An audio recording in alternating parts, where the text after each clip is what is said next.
Thank you for joining us here at Civilization Jihad Awareness, the show where we shine a little bit of light on all that taqiyya and Islamic misinformation that's out there to not allow you to know the simple truth. And what are these simple truths? The simple truth is that reality is much more important than imaginary tales. This sounds pretty simplistic, but let's talk about what that could mean. What I'm discovering as life goes on is that many things are not as they appear. And this is why I have invited Joe Kaufman to join us today. Joe Kaufman is a research writer on Civilization Jihad, and this year he was Debbie Wasserman Shultz's opponent. So he did not win the congressional seat. However, he did give her quite the fight. He won 40% of the vote. But today I have him joining us because of this incredible article he wrote on Gatestone Institute this week. So I'm just going to bring him on. Joe? Mr. Kaufman? Hey, Paul. Thank you. Thank you for joining us. Let me just say I'm a long-time fan. I've read your work for a few years, and some of your work has inspired me. So I'll say I've written a couple articles referencing you, so I was kind of fascinated to actually get a hold of you when I did. I'm very thankful that you agreed to come on. I'm new at this still, so I haven't even been doing this a year, but I'm having fun. I appreciate the kind words. Thank you. Well, Mr. Kaufman, I want to get people to talk about this incredible piece that you wrote. And this is an incredible. Oh, by the way, I did not mention you are also a CareWatch. You were also one of the founders of CareWatch. Yeah, I was the founder of CareWatch. Our organization has pretty much morphed into America First Alliance, and people, if they want to see our recent work or my recent work, they can go to americafirstalliance.org. Good. Okay, so let's get started. Mr. Kaufman, your recent article on Gatestone Institute was a pleasant surprise to me. Like I said, I've cited your work several times. The main reason I like your work is that you're very detailed. You're not afraid to name names. When I read, "Do not be fooled by these moderates in Florida," I was fascinated seeing that a Muslim group gave away an award to a politician, a rabbi, and you write pastor. I think it's actually a priest. Am I right? I couldn't tell because all I could see was the collar. I looked that up because I was, I wasn't so sure. So it did say pastor next to his name. But I'm not 100% sure. But it did say pastor next to his name. That's an unusual one. It's very rare. I think that's the whole point, was to appear like they're going to get along with everybody, isn't it? It's crazy. You reveal quite a lot about the history of I was trying to figure out how to say that. Darul Uloom Institute. Yeah, Darul Uloom. So Darul Uloom is a product of the Deobandi school of Islam. The Deobandi movement is a radical movement within Islam that started in India at a school called Deoband, India, and it branched out all throughout South Asia, and many of the Taliban leaders, including Mullah Omar, who had harbored Osama bin Laden, they went to Darul Ulooms, and they were schooled in the Deoband movement. So that's really, and the movement started in 1866. Wow, that's pretty far back.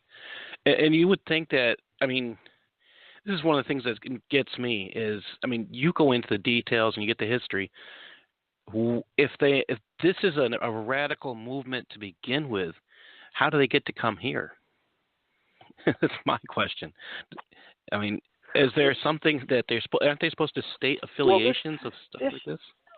Certainly we have a lot of people immigrating to the United States. So this particular imam that started the Darul Uloom in Pembroke Pines, Florida, he was schooled at the Deoband, India, and he came over here and he started his own center.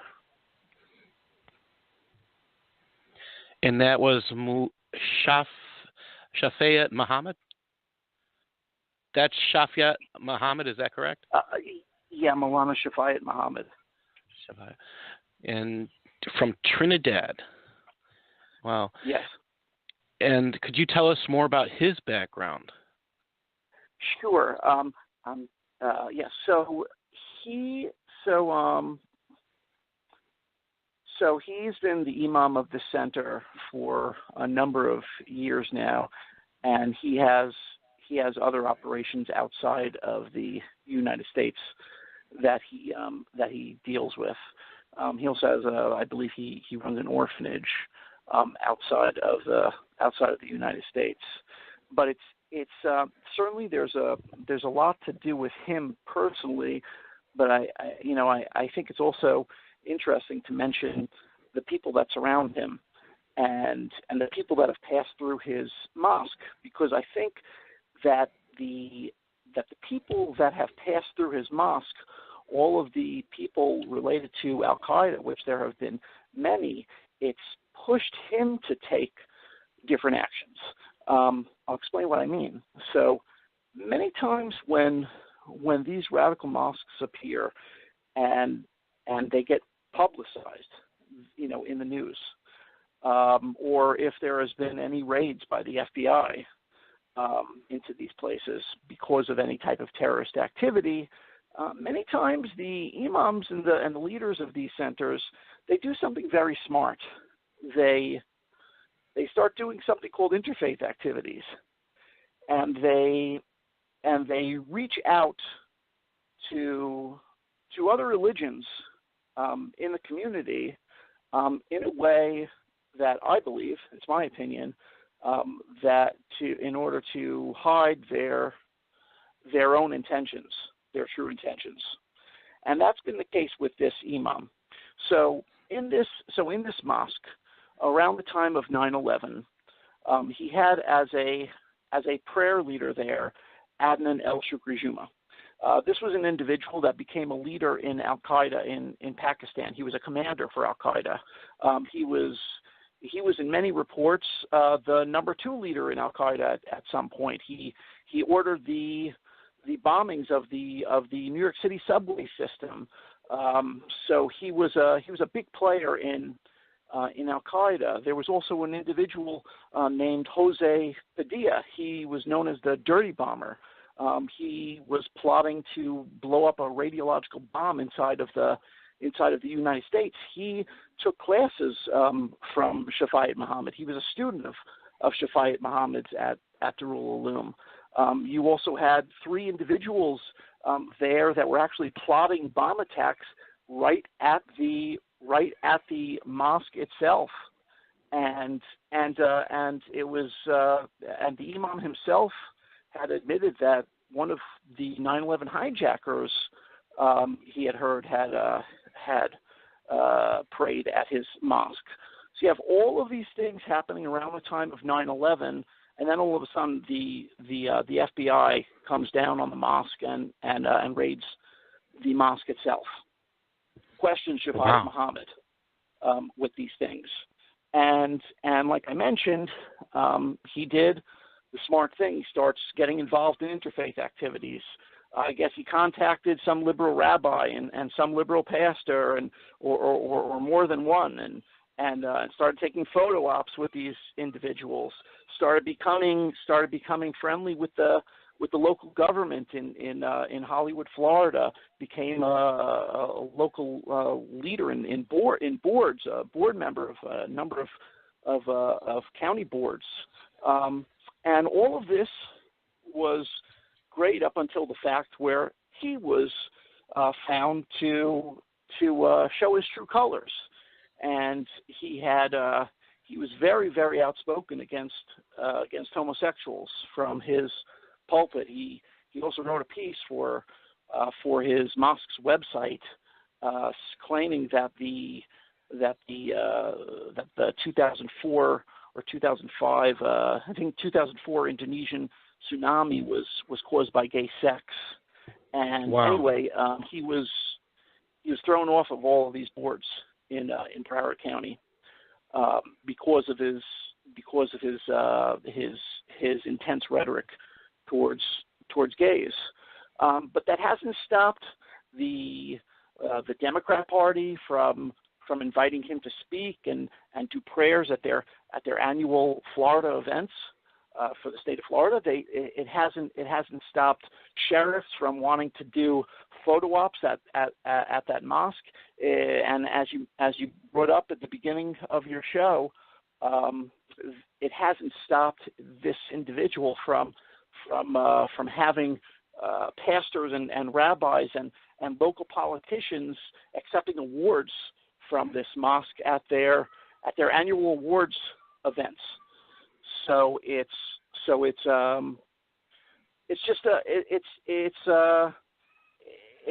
lot that needs to get out to the public, but unfortunately, even when it gets to the public, you have those that are willing to accept things from the imam, accept things from this mosque. I'm amazed. There is a wonderful woman who I think she really described this, and she was running for vice president at one time, and she said she used this phrase. It's like lipstick on a pig. That's the best thing I can think of to describe this. Isn't that what they're trying to do? Put like lipstick on something that is extremely horrible to make them appear good? Is that not what we're talking about? Yeah, absolutely. But it's worse because when you have people like sheriffs or politicians accepting something from this mosque, they're legitimizing this center. They're legitimizing the extremism that's coming out of this center, and for me, these centers, certainly ones that are involved in any type of terrorist activity, as this center has been, at least in the past, should not exist anywhere in the state of Florida, anywhere in the United States. This is crazy. I mean, this is truly insane. I mean, this is I don't understand how places like this stay open. I mean, we've got great examples around the United States of the insanity of the FBI not doing its job in protecting us. And this is one of those examples. I mean, here we have a mosque that has known connections to Al-Qaeda, but leave it open. We have another one in the Washington, D.C. area, the Al-Hijra Mosque. I mean, come on. And there's a whole bunch of other ones that are in this area, around this country. It's just insane. Let me say it again. This mosque is part of the Deobandi movement. In other Darul Ulooms throughout the world, there have been leaders of the Taliban that have been schooled there, including, as I said, Mullah Omar. That's a big reason, I believe, why in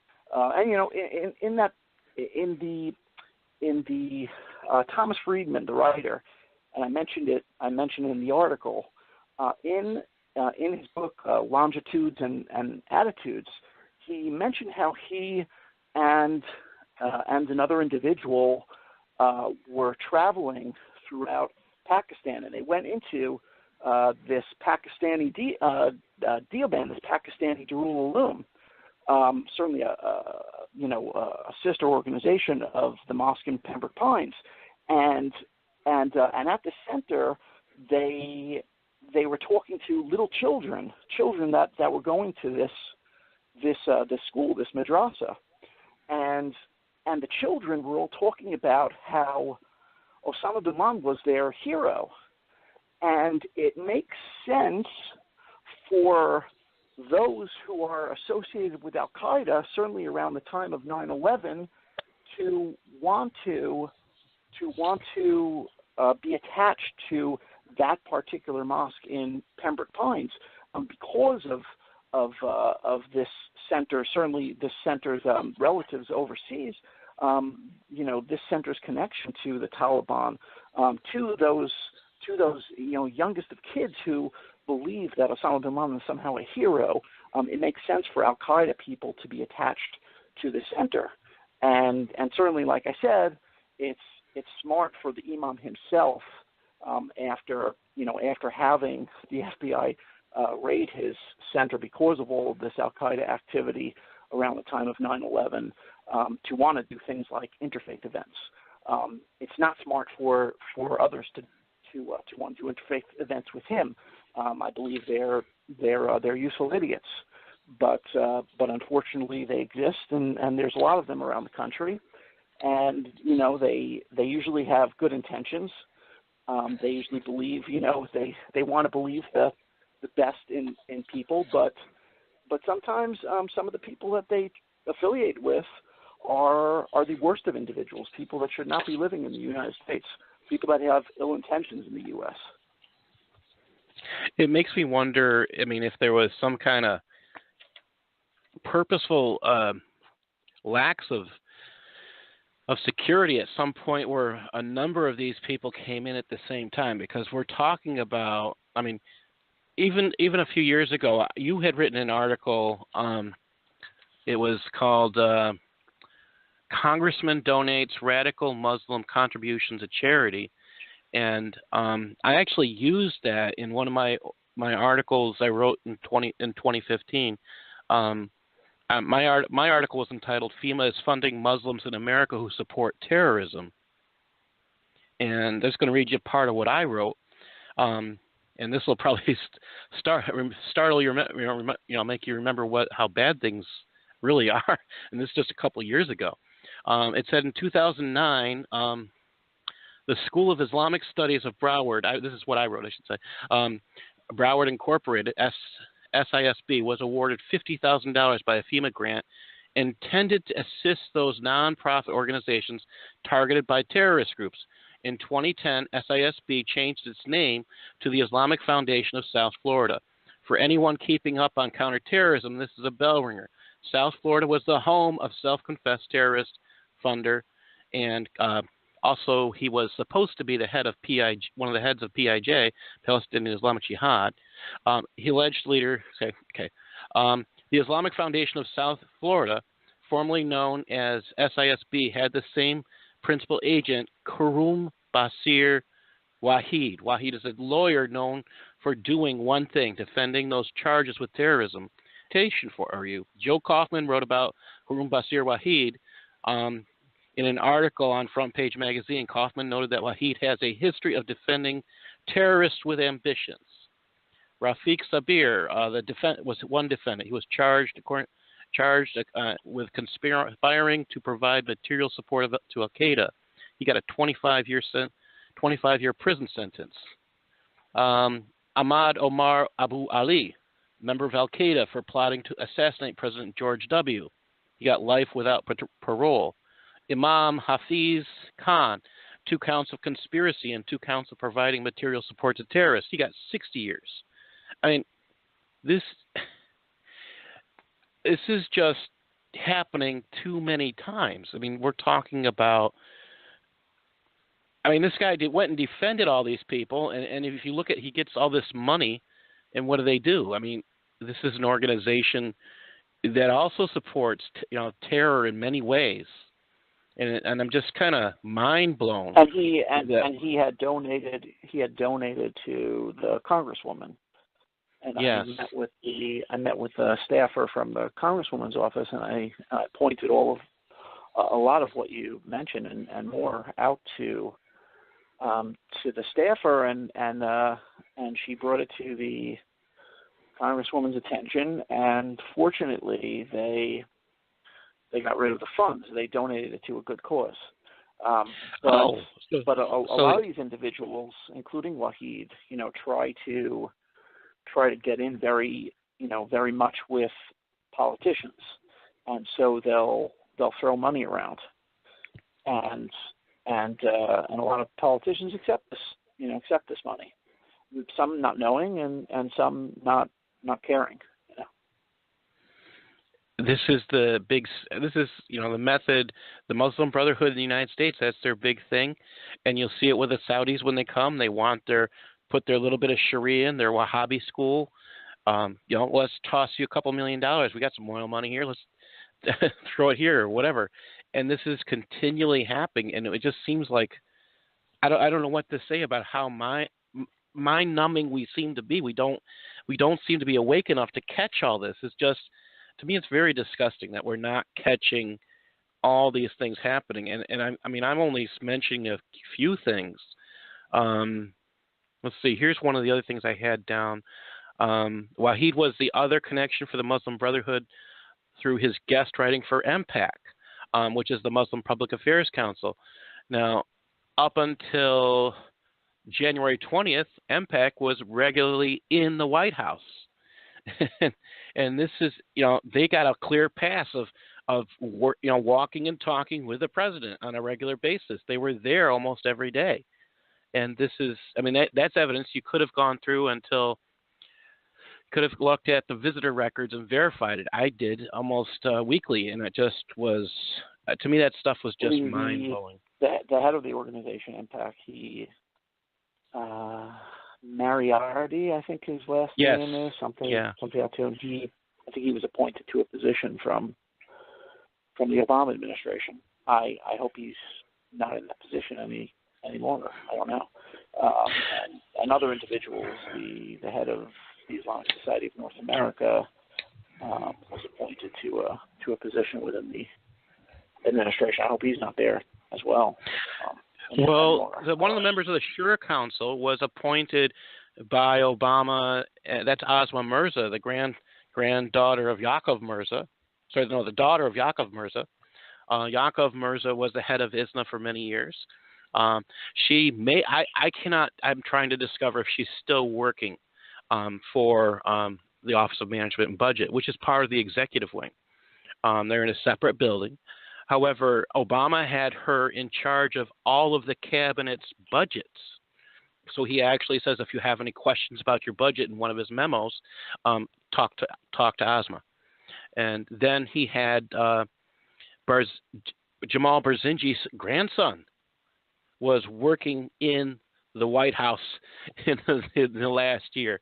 This is just the insanity. Jamal Barzinji, according to David Gaubitz, was the head of the Muslim Brotherhood, the Muslim. He called him the Masul of the Muslim Mafia, and this is the insanity. How can these people pass a clearance to guard a paper bag when your relatives are involved in these nefarious activities? This is just mind-numbing. I go back to this. I think one thing that the Trump administration has to deal with is they have so many individuals, and it's been widely reported, so many individuals from the last administration still in the present administration, and they haven't as of yet done a house cleaning. There's been a few firings, but as far as I understand, there are still thousands of positions that have not been filled. So they're keeping a lot of people from the last administration in there. And I wrote an article about an individual. His name was Tariq Chowdhury, from the same organization as Colonel Wahid leads.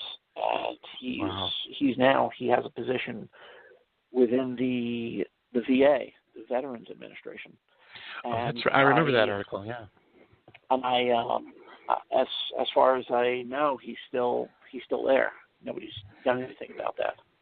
And the guy himself has cursed Donald Trump. So I don't know when they're going to do some type of thorough house cleaning, or if they're looking into the backgrounds of these individuals. But there are a lot of individuals that shouldn't be in near the White House who, unfortunately, as far as I can tell, are still there. This is unless they're going through and quietly cleaning things up, we've got a problem. And they talk about the ghost government. Some people say that the shadow government. They talk about it. It's a very real thing. And the problem is that this last president had changed the system of how appointments were made. So many of the positions that he gave appointments to do not need to be verified or ratified by the Senate. as had been done for many years. The purpose, it looks like, pretty simple purposing when you look at the original executive orders. It's just these positions don't need a rubber stamp. It sounds like a streamlining of effort. But when you look at what those positions were, they were in charge of budgets. They had some influence. Then we start looking at, was he trying to influence when people after he left? Was he trying to run the presidency after he left? And that's stuff that I wrote about when those articles, when those executive orders came out. But holy cow, when you start seeing it actually happen, this is insane. Know what we can do to fight this. And this is where I wonder is, I really question what the FBI and all these other alphabet soup agencies are doing to protect America when this type of stuff is, I don't know, Mr. Kaufman, you don't have any access to top secret, clearances, do you? No, but I will tell you, like my friends in the agencies there, they're happy about the changeover in the administration.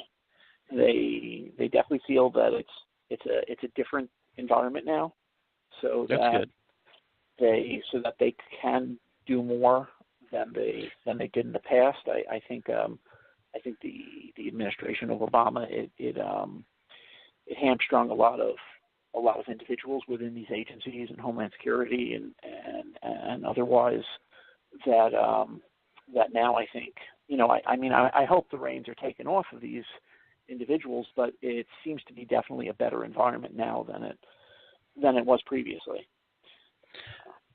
Well, I say this because you're able to get this information, and I'm able to get information without having any special knowledge. We can find this stuff through just doing simple research. You didn't have to, get a top secret clearance to go get some of this information. And if it's available to the public, what does it say that if our government, if we're finding this information out and the government isn't acting on it, this is where my concern is. The government needs to be protecting America. That's part of the job of what the FBI is supposed to do. And I just don't see them doing it. I'm kind of concerned. I'm going back to school. I started back at school this week. May 1st, I started back in school. I am a student now at Henley Putnam. I'm very, very proud to be a student at Henley Putnam, taking classes, and right now a class in intelligence analysis, and I'm learning a lot more things than I expected. But I think in some ways I'm sharing things that are frustrations from just an average person rather than you get these kids who are going straight through school. I'm amazed what we do not do. But I'll tell you that, and I had this conversation with a federal agent a few days ago, actually. And I brought up some individuals that I've been doing research on and their connection to terrorist groups. Heavy connections, and certainly they're not shy about the things that they post online. Some of them are much more overt than others.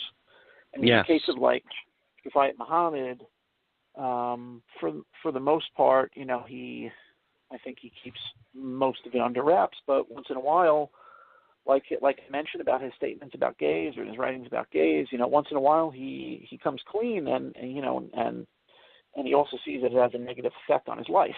So he may shut down, he may shut up, in the future. But some individuals don't. Some individuals, they have no problem posting things because they know that ultimately they can get away with it, meaning that it's very tough for agents to go after some individuals because a lot of these individuals have become citizens of the United States, and as citizens they have certain rights that are afforded to them, and even though they show themselves as part and parcel of extremist or terrorist groups overseas, it's still very difficult to go after them because you have to think about court cases, you have to think about evidence, you have to think about the time and the amount of money that it takes to deal with these things legally. Look at the Sami Al-Arian case. Ultimately Al-Arian sat in prison for a while, but certainly the federal government had egg on its face with regards to that case because they spent so much time and effort with minuscule things like phone numbers and fax numbers and tens of thousands of documents that were putting a jury literally to sleep. And in the end, Al-Arian took a plea deal of he pled guilty to one count, and ultimately, I mean, really, in reality, the guy should have been sitting in prison his entire life, but he was able to get away. He stayed in a more recent for a little case, while, then he went into house arrest, and now it seems he's in Jordan or wherever he is today. Yeah. The more recent case is Razmia Oda, which the Investigative Project on Terrorism has continually been writing about, and she recently accepted she had a guilty plea that she's got a plea deal going right now, where she was supposed to be deported because she lied on her application. And again, it's taken years to deport her, which is just, I mean, this is the insanity of it. I mean, she was convicted in 2014, and she should have been deported. And we're now 3 years later. I just mind blown on all this. So this is a big loophole in our system. Some would say it's very good because it deals with our civil rights, but we in the United States afford a lot of rights to those who are associated with terrorism abroad, and that's certainly a loophole that's exploited by the other side, including the ACLU. So definitely. Look at here's another one. I mean, it's something that I'd love to address from Congress, but when George W. Bush was president, there were a number of terrorist charities that were shut down in the United States. Their funds were frozen by the Treasury Department. To me, those funds should have been divvied out to those who've been affected by terrorism, whether they were those killed or their family members. But that money should have been sent out to those affected. Certainly, when two of the largest Muslim charities were shut down in December 2001, as a result, because of the fact that they had raised millions of dollars for Al Qaeda, and this was right after 9/11, and this was a result of 9/11. Certainly, the victims of 9/11 and their families should have received money from those charities, but that wasn't the case. The Treasury Department stepped in. Yes, they padlocked the doors, but they froze the funds. So you have an organization like Kind Hearts for Relief and Development, based in Toledo, Ohio. They were shut down in 2006, and they had raised over $16 million for Hamas for the 4 years that they existed, but after a number of years, I believe the ACLU and others stepped in and fought the Obama administration, and really I don't know how it's that hard to fight the Obama administration on this, but they fought the Obama administration to release those funds, and in the end, the funds were released. Oh my God, I didn't know that. They found some technicality on, they said that evidence was not collected properly. But why? But why leave that to chance for the future that somebody like an organization like the ACLU or others or the terrorist charity themselves could fight this in court in the future when you know for a fact, and there's evidence to show that they were raising money for Hamas or Al-Qaeda. That money shouldn't have been frozen. That money should have gone to the families. If by executive order President Bush had shut down the 3 largest Muslim charities in the United States in December 2001, then why not by executive order the funds for those organizations go to the victims of terror and not get frozen, so sometime in the future those funds will be released, and maybe those funds will be released sometime in the future from those groups, and those groups include, the Holy Land Foundation. So, it's I believe it's a big, it's another loophole in our system that needs to be corrected. If there's so much evidence to show that they raised money for Al Qaeda, then certainly that money should go towards the victims of Al Qaeda. I would definitely. I'm not so sure about where the money should go, but I definitely am sure that it should never. If it's frozen because of terrorism, and there's proof enough.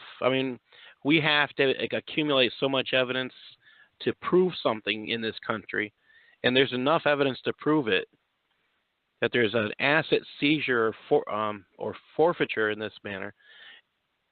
The concept of, I guess I'm a little confused as to how we can simply allow funds that were raised for the purpose of killing. That's what Hamas does, for the purpose of killing others. That we could allow that money to go. Period. If the goal is to stop this kind of behavior. There's another organization, the Al Haramain Foundation. Yes, one of the top founders. It was one of the top founders top funders, I should say, of Al Qaeda. But that organization too, groups, I believe it was the ACLU as well. They tried to have those funds released. Now, thank God, the Obama administration fought it and stopped it from happening. As far as I understand, that never happened. Because the Justice Department under President Obama fought it, and in the end, the Justice Department won, and those funds, as far as I understand, were not released. As I said before, if this organization is shut down years before, why leave it to chance that sometime in the future they're going to wind up back with their funds, whether they have to donate their funds or not or what, but why leave that to chance? I don't think it should be left to chance. I think I'll agree with you there. These organizations shut down, that money is available. That money should go to some good cause. Definitely. Well, thank you for joining us and sharing all this wealth of knowledge.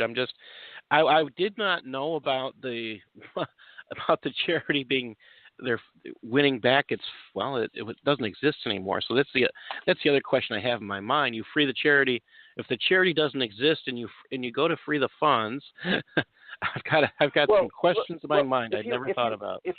And also, if you look at the beginning of that charity and just take a minute, the head of that charity, Kind Hearts in Toledo, Ohio, when it was created in 2002, right after it was created as a result of the shutdown of the Global Relief Foundation in December 2001. One of the main individuals that was going around the world giving out checks to Al Qaeda related organizations, Khalid Smaili, he became the head of Kind Hearts, and they took somebody from or a couple of individuals from the Holy Land Foundation, and they created this group, Kind Hearts, in Toledo, Ohio, and it's only shut down 4 years later in February 2006, and then again, years later after that, somebody comes around and says, hey, you know what? We think that there was some funny business going on. They collected the evidence wrong, and those funds should be released. That should just not be able to happen. Anyway, but thank you so much. Can you share with people how they can get in contact with you and where they can follow your writings again? Because you're someone they should definitely pay attention to. Definitely go to our website, America First Alliance. Our organization, we deal in national security and energy independence for the United States, and all of these issues that I mentioned, I've had writings about in the past, and you can find many of those writings on our on our website, americafirstalliance.org. You can certainly donate to the organization if you choose and get involved. Thank you so much. Thank you. We'll definitely have to have you back. Thank you. God bless. That'd be great. God bless you. All right. This has been very enlightening because